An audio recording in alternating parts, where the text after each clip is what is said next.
All right, she lost an election, and now she's projecting. Hillary Clinton went on The View this week, which immediately raises a serious question. What's the weight capacity for that stage? But you'll never guess what she talked about. Her love of gardening, the things she does to stay healthy, how much she adores catching and cooking stray kittens. Nah, it was Donald Trump, as expected. But it's like I always tell Taylor Swift, girl, you gotta move on. Seriously, Trump doesn't just live in Hillary's brain. He's built a 500-unit condo with in-unit laundry and a rooftop lounge.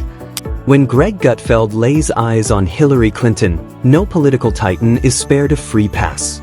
With razor-sharp wit and unadulterated honesty, Gutfeld strips away all the staged political appearances to reveal the real Hillary behind the smirks and well-rehearsed soundbites. With a confident grin and a microphone drop moment, he analyses her legacy without holding back, touching on everything from the well-known email scandals to global gaffes. Expect a full-fledged comedy takedown rather than just criticism. Registered voters said any Republican would be better than President Biden, prompting one woman to legally change her name to NE Republican.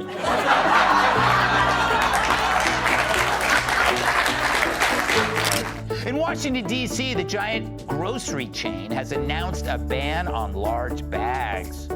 Great, now where will I shop? Complains one large bag.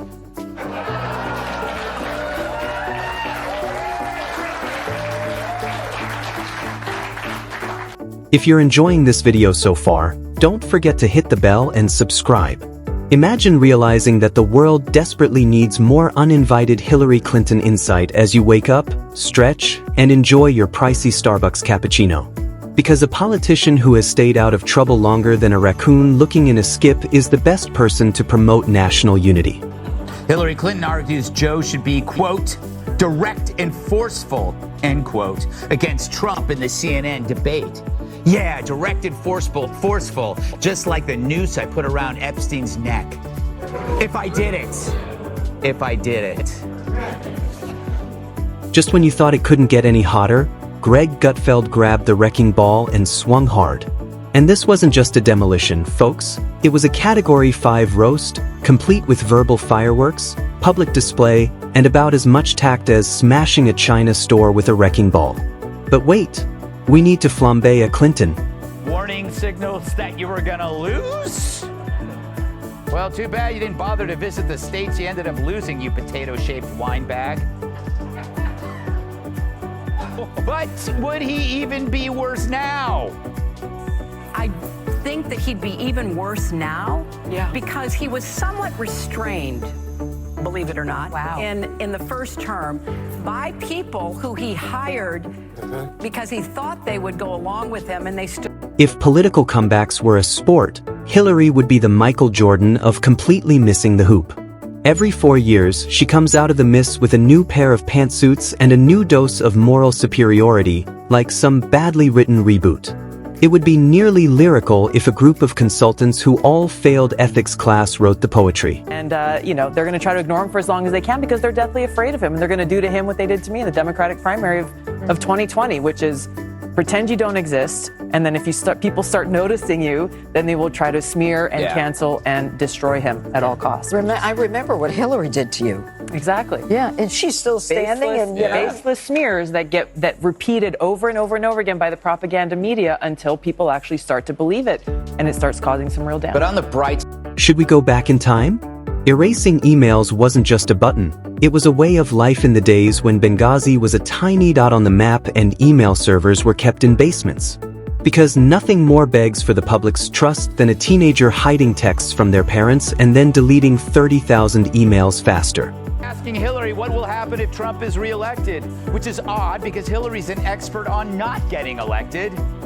I wonder, does she think it would end our country as we know it?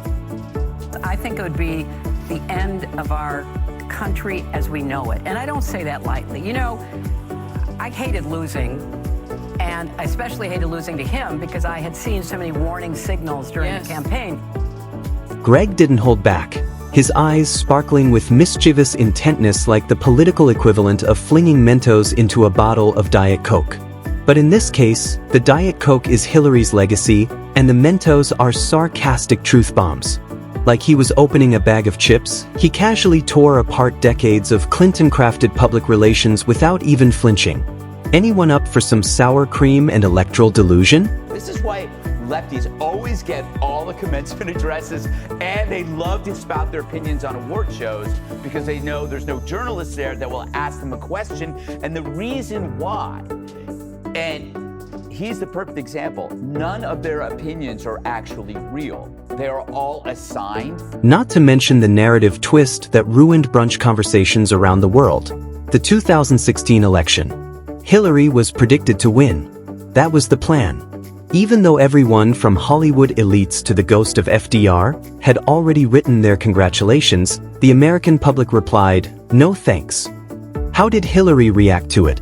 After 5 years of book deals, speaking engagements, accusations of Macedonian trolls, and an appearance in her own political reworking of It Wasn't Me, Shaggy was replaced by a rotating cast of scapegoats, including Comey, sexism, the Russians, misogynistic Wi-Fi routers, gluten intolerance, and at one point, possibly even gravity itself.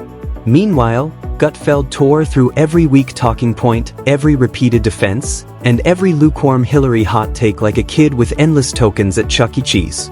After turning what should have been a diplomatic disaster into a Mad Max sequel, he pronounced it a success.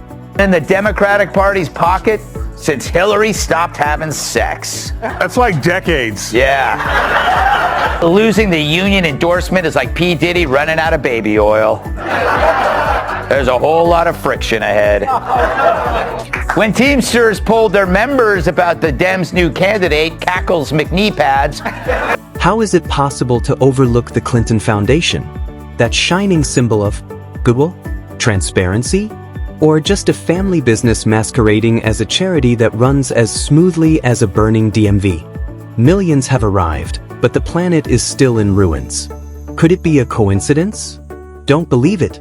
Greg noted that Hillary's speeches on Wall Street sounded less like a leader and everything's fine. This was hyptical.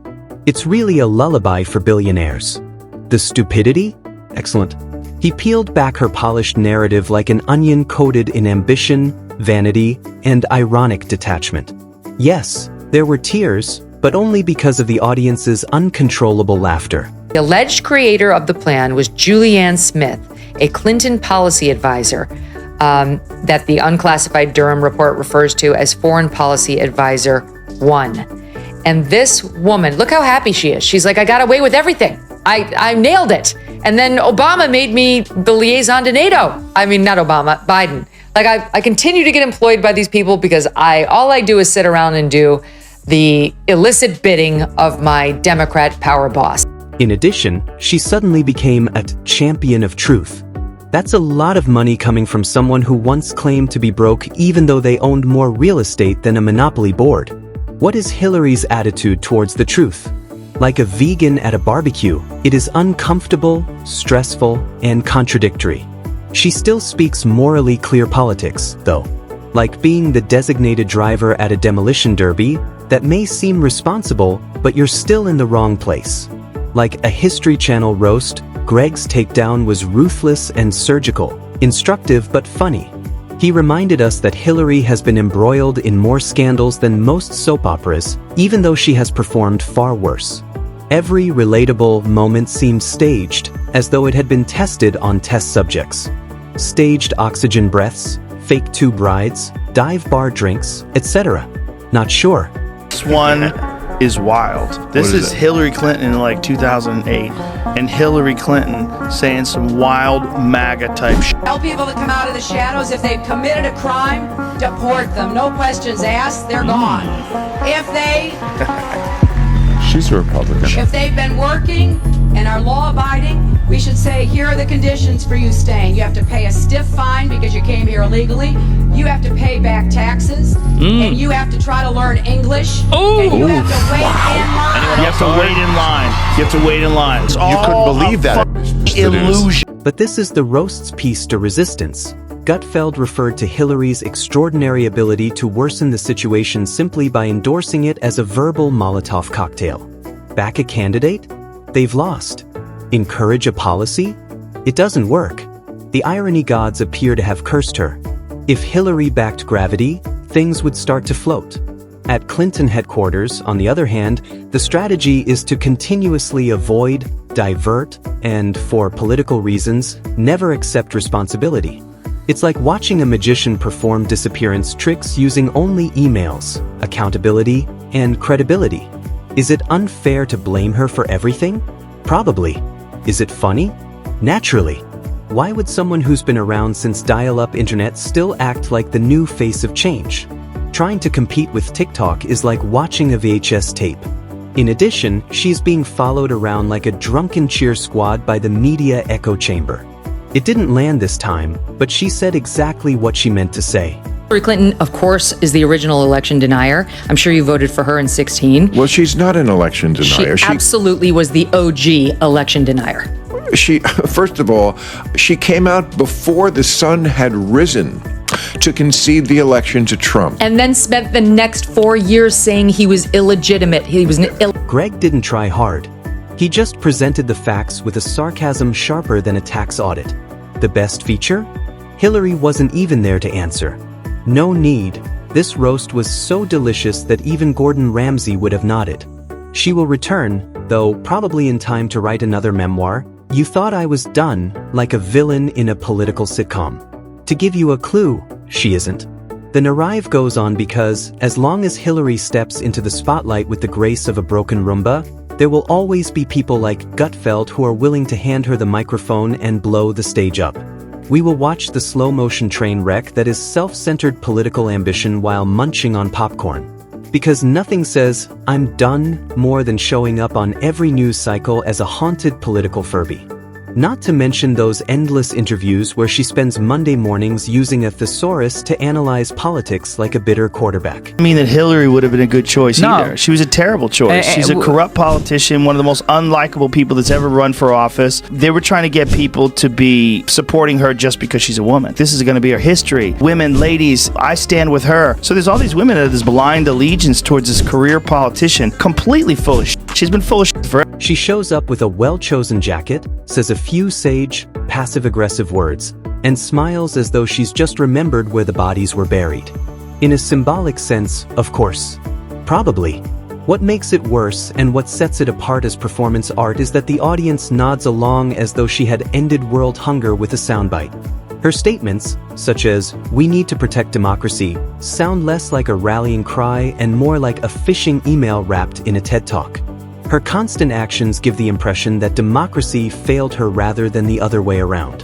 Instead of just poking holes, Greg's roast ripped off the facade, tossed it into the Hudson, and handed out binoculars so that everyone could watch it float away. Civilized society tries to forget the donor pay-to-play scandals, but he exposed them. But the real kicker? I read the footnotes too, Gutfeld said, smiling as he finished. Despite Clinton's team's persistent efforts to recast her as the sage older stateswoman, Greg reminds America that Clinton is more of a corporate HR representative with a grudge and a Gmail problem than a Jedi master. Dare she? She puts out this tweet, and it's a picture of her, a much younger Hillary, and the caption on the hat reads, "But her emails." And she writes in her tweet, "Bringing this back in light of recent news. Get a limited edition But Her Emails hat and support Onward Together groups working to strengthen our democracy." The nerve of this woman to have committed federal crimes and to have gotten off because James Comey didn't have the spine to bring it.